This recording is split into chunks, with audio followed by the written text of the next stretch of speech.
What if I told you that the government approved building a playground and an elementary school directly on top of 20,000 tons of leaking, flesh-eating chemicals? This is not a horror movie. This happened in Niagara Falls, New York. The site was called Love Canal. The company that buried the waste was Hooker Chemical. The school board knew what was underneath. They built the school anyway. 400 children walked through those doors every morning for 23 years. The contamination caused birth defects, miscarriages, and cancers across the surrounding neighborhood. Nobody was warned. And the disaster that followed created the Superfund program, the federal system that governs hazardous waste cleanup in the United States to this day. This is not the story I told in the first Love Canal video. That one covered Hooker Chemical and the fight led by Lois Gibbs. This one is about the school. Specifically, about the people whose job it was to protect children, who were warned at every step, and who chose to build anyway because the land cost $1. Between 1942 and 1953, Hooker Electrochemical Company dumped approximately 21,800 tons of chemical waste into a partially dug canal in Niagara Falls, New York. The waste contained over 200 distinct chemical compounds: benzene, dioxin, lindane, toluene, chloroform, polychlorinated biphenyls. The Environmental Protection Agency would eventually identify 82 compounds at the site, 11 of them suspected carcinogens.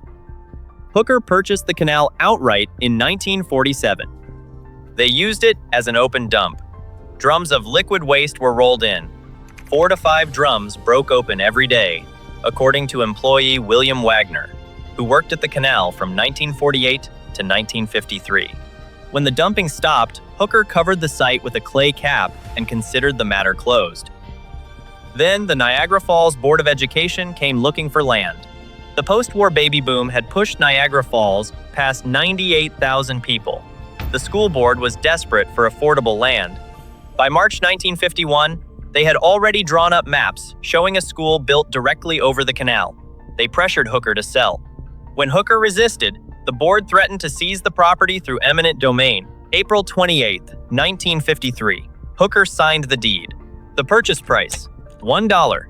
But the deed included a 17-line clause that said, in plain language, that the land was filled with chemical manufacturing waste, that the school board accepted all risk and liability, and that no future claim for injury or death could ever be brought against Hooker. The clause did not name specific chemicals. It did not describe their toxicity.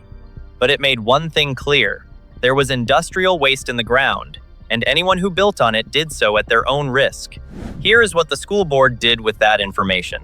2 days before the board voted to accept the deed, their own attorney, Ralph Boniello, wrote them a letter. He warned that by accepting the property, the board would assume the risk and possible liability to persons injured by the chemicals described in the deed. He put this in writing. The board voted unanimously to accept the property on May 7, 1953. Before the transfer, Hooker escorted board officials to the site and conducted 8 test borings into the clay cap. At 2 locations directly over the waste deposits, chemicals were encountered just 4 feet below the surface. Construction began in 1954. In January of that year, the school's architect wrote to the Education Committee reporting that excavation crews had discovered 2 dump sites filled with 55-gallon drums of chemical waste. The architect warned it would be, in his words, poor policy to build in that location. He noted that the concrete foundation could be damaged by the unknown substances below. The board did not stop construction. They moved the building 80 feet north. The kindergarten playground also had to be relocated because a chemical dump sat directly beneath its planned site. The school opened in 1955. 400 students enrolled. It was built on the middle third of the Love Canal property, within the boundary of the former landfill. It was the first school in the area constructed without a basement, for obvious reasons. Here is what happened next.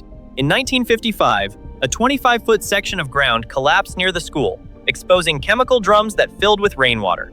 Children played in the puddles. In 1958, 3 to 4 children suffered chemical burns from contact with resurfaced waste on the school playground. Hooker Chemical was notified. They sent investigators. Their internal memo, dated June 18, 1958, documented the incident. The memo was later read into the congressional record. Hooker investigated. They issued no public warning.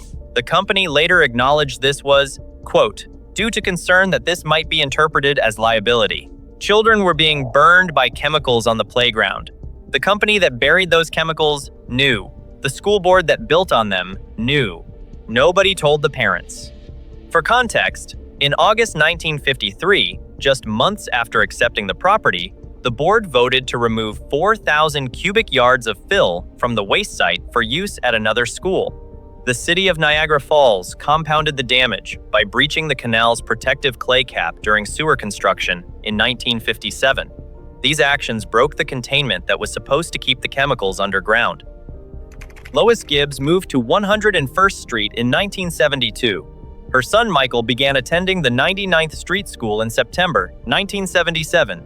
By December, 4 months into kindergarten, he experienced his first seizure. His white blood cell count dropped. The family had no history of epilepsy. Her daughter Melissa, born in 1975, developed a rare blood disease. When the family relocated, both children improved. John Allen Kenny died in October 1978. He was 7 years old. Kidney failure. He was the only Kenny child conceived while the family lived at Love Canal. His mother, Luella Kenny, a cancer researcher, later proved in court that his death was caused by chemical exposure. A bird drank from contaminated Black Creek behind their home and dropped dead in front of visiting health officials. Beverly Paigen, a cancer researcher at Roswell Park Memorial Institute, surveyed the community. Her findings: 17.5% of children born to Love Canal residents had birth defects. Women in homes near old stream beds that channeled contamination had 3 times the normal miscarriage rate. Children showed elevated rates of seizures, learning problems, skin rashes, and incontinence. State health officials dismissed her work as useless housewife data. By 1992, the New York State Department of Health acknowledged her findings had been correct. August 2, 1978, New York State Health Commissioner Robert Whalen declared an emergency. He ordered the 99th Street School permanently closed. He ordered the evacuation of pregnant women and children under 2. On August 7th, President Jimmy Carter approved emergency financial aid. It was the first time in American history that federal emergency funds were used for anything other than a natural disaster. Here is what happened to those responsible. No criminal charges were filed against Hooker Chemical. No criminal charges were filed against Occidental Chemical, its successor company. No criminal charges were filed against any individual executive. No criminal charges were filed against any member of the Niagara Falls Board of Education.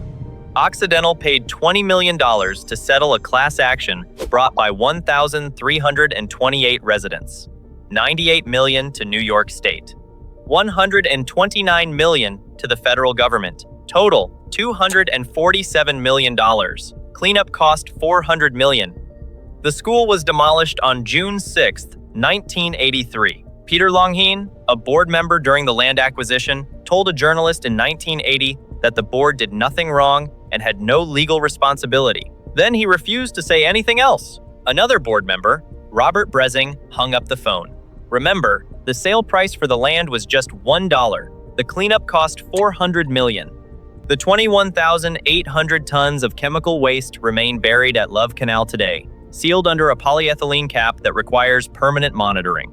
260 homes north of the canal were renovated and sold in the 1990s at 20% below market value under the name Black Creek Village.